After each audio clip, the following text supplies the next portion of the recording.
দাদা এই বিস্কুট কত করে? এইটা 5 টাকা।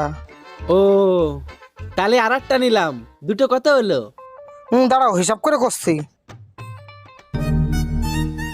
এই 5, এই 5, এনি যদি যোগ করি হয়ে গেল 5 5 55 টাকা দাদা।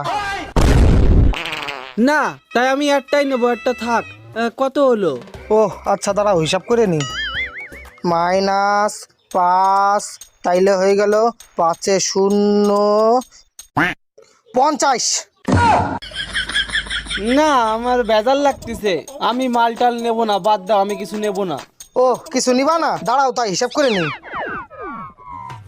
-5 তালি এনি হয়ে গেল আবার সব মিলিয়ে 45।